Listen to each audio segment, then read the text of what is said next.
G'day legends, we got a lot of news to get through today, and it all just continues to go on with the theme of it sucks being a Western MMA fan in 2025. I'm serious, it is our worst year ever for fans of the Western fighters, the British fighters, the American fighters, the Australian fighters. This year has just been graping us, quite honestly. You've got JDM crying at the end of the fifth, Dricus Du Plessis being held down for 25 minutes, Ilya only fighting once this year.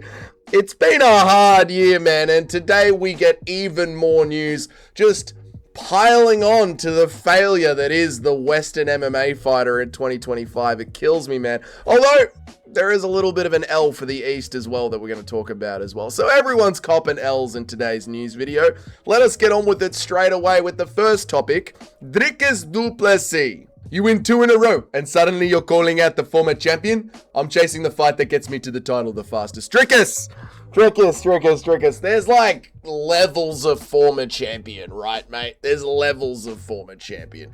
And it all depends on how you relinquish the belt. And unfortunately, the way that you gave up the belt in the title fight was so embarrassing that you don't really carry a whole lot of aura. And also, you know, the way that the rankings tend to work, Dricus, like Brendan Allen went in there against RDR. And if we remember this weekend, I know it's MMA and our memories aren't very good, but if we remember the weekend of Brendan Allen versus RDR, it was around the time of the Nasruddin and Mavov fight as well. Nasruddin was fighting Caio Borrello. That was a #1 contenders fight. There was a little bit of a tournament going on, and RDR had built up a whole ton of momentum with all the fighting that he'd been doing all year long, yeah, Dricus? And then RDR gets smushed by Brendan Allen, moving Brendan Allen into the top 5. It's like 2 or 3 weeks ago, no one would have thought Michael Morales over at welterweight would be in talks for a title shot. But this is how MMA works. You were the champion. You are now the #1 contender after being 50-45.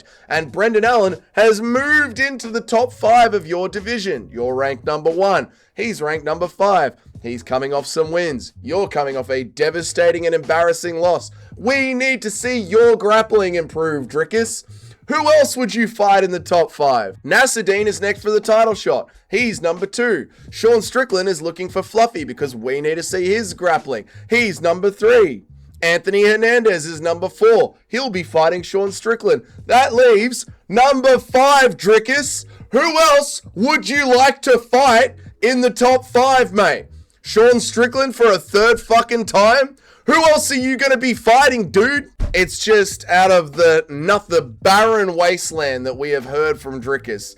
This is not what I want to hear. I want to hear it. I'm willing to take on all contenders. I want to fight to get my title back. Not, I'm Mr. Picky and Choosy who's got, they're completely different, mate. I'm going to pick and choose between who I want to fight to get back to the title. I don't want to hear that shit, dude. I want to hear you looking for grapplers in the division and going after them. I want to hear you saying, I'm going to fight 3 times next year. I'm going to do anything I can to get back to my title shot. Jesus, man. On one side, we've got Tom Aspinall, which it feels like is minutely updates. Like, Tom, I get it, dude. I completely understand. I'm Team Aspinall. I'm on your team, Tom. But I don't need a minute-by-minute update about your eyeball. And then on the other side, it's Dricus, who is just crickets. They offer him a fight in the top 5, and he's like, nah, don't want it. Don't want it at all. That sounds terrible to me. Why does he deserve it? Holy shit. Holy shit.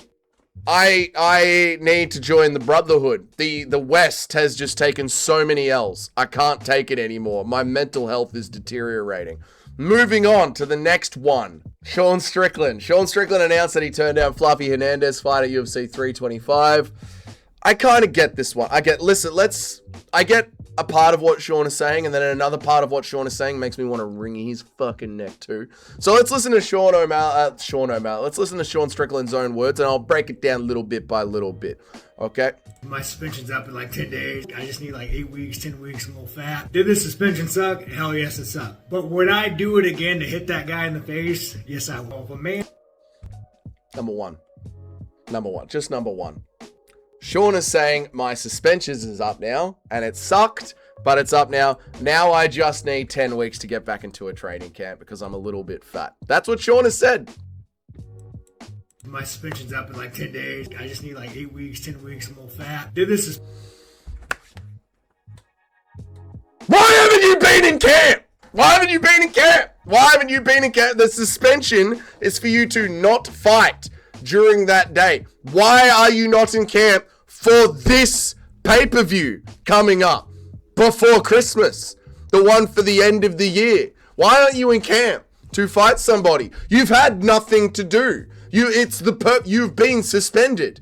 Be in a training camp, ready to fight the moment your suspension is over. Don't sit out your entire suspension and then go, well, now that that's done, I guess it's time to get started going back to it. They didn't say you couldn't fucking train. They didn't say you couldn't book in a fight, Sean. It's just an excuse for fucking laziness. They used to fight in tournaments 5 times a year. Now they fight twice a year and look for excuses. They used to fight multiple fights per night in tournaments. Now they fight once a year. Oh, well, the suspension's over, buddy, so I guess it's time to get back into camp. You could have been in camp, bro. Suspension suck? Hell yes, it sucked. But would I do it again to hit that guy in the face? Yes, I will. If a man tells you to do that, you gotta fight him. There's no other way. Cop or not, you gotta send him. So yeah, I'd hit that. He just told his audience to hit a cop, by the way. You gotta do that. Cop or not, you have to send it. Like his word. Just by the way, just a little sprinkle on top as well. Sean Strickland just told his audience, you have to hit a cop. Tells you to do that. You gotta fight him. There's no other way.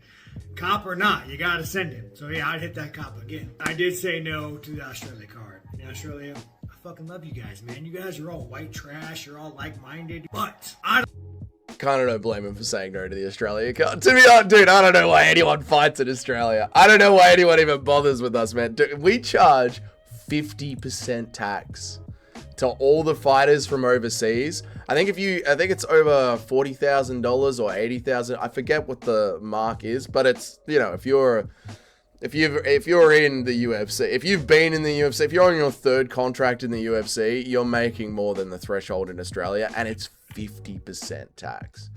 Dude, no fighter should ever fight in number 1, the Middle East, because the judges are going to screw you. And number 2, I don't blame you guys for not wanting to fight here. I don't even like paying taxes here. I fucking hate it, to be honest with you. It's so high. It's incredible. But we get free healthcare. Really? Really? I only keep 40 cents of every dollar that I earn. Is that healthcare free, was it? Fuck, I barely catch a cold. I barely catch a cold once every 2 or 3 years. Lucky I've paid so much for that free healthcare. So yeah, Sean turned down the fluffy fight purely because it was in Australia. I don't blame him for that, but it should be booked. It should be booked. It should either be booked for the first Paramount card. It should be booked for this pay-per-view coming up this weekend. It should be the main event of the last fight night of the year. Like, the idea that now, I've said it before, there's no need to reiterate it, but now I'm going to get back to work now that the suspension's over. Fuck you, Sean. Finally, the last bit of news that isn't one of our Western fighters catching strays is from Ali Abdelaziz, and it's about Islam Makhachev. Now, he was offered to headline the January card, and he could pick between Kamaru Usman and Ian Gary. Now, people are sort of missing the finer detail of the story here. Everyone's raging over it being Kamaru Usman's name, who was put at the top for consideration, which I understand why. Like, Ian Gary is right there. Michael Morales and Carlos Prates, I feel like they need to fight it out for the number 1 contender spot. I've not seen anything from Prates that makes me believe he can handle a wrestler of any caliber. And anyway, I've done my matchmaking for welterweight. Go back and watch that video. So, a lot of people are raging over the Kamaru Usman thing. I'm not raging over the Kamaru Usman thing too much. I think it's a little bit of an interesting fight. I would prefer it to be Ian Gary. I think Ian Gary deserves it, meritocratically speaking. But it's the point down here where he went, Islam thought about it, and Khabib said, hey, shut up. I need to make an entire other video on this, but I think Khabib is not a good coach.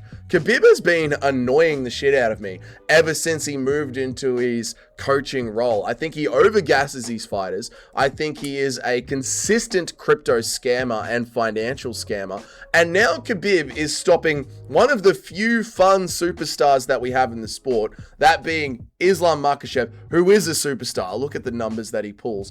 And he is an interesting fighter. Yes, the JDM fight wasn't interesting.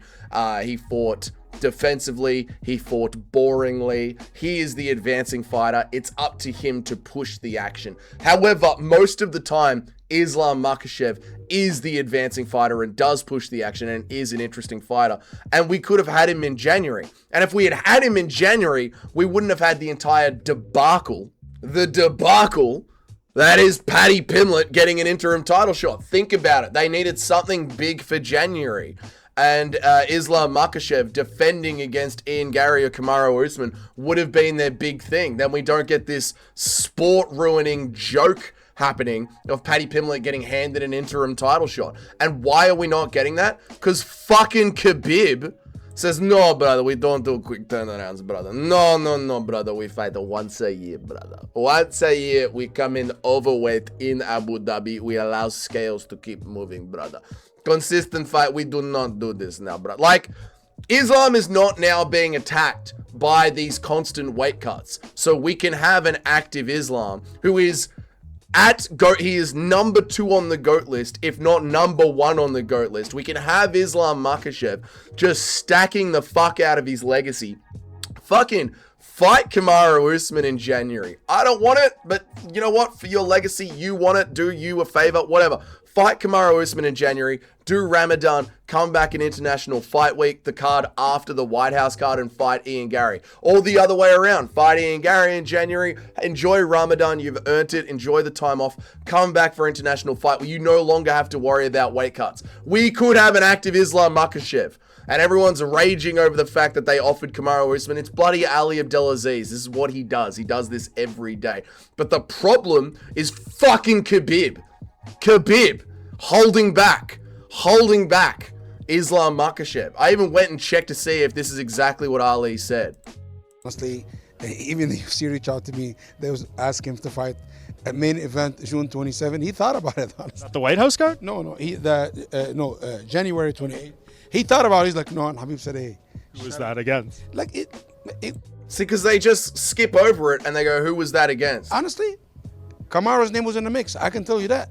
And now everyone focuses on the Kamaru thing because he just skips over the Khabib thing, and Khabib goes, hey, shut up, don't talk about it. Khabib is like, don't even accept that offer. How dare you accept? Imagine fighting 3 months later when you don't need a weight cut anymore and you're perfectly healthy. Imagine the audacity. I hate it. I hate the inactivity. I hate it so much, and it's forced on us. I hate the inactivity. It's so annoying.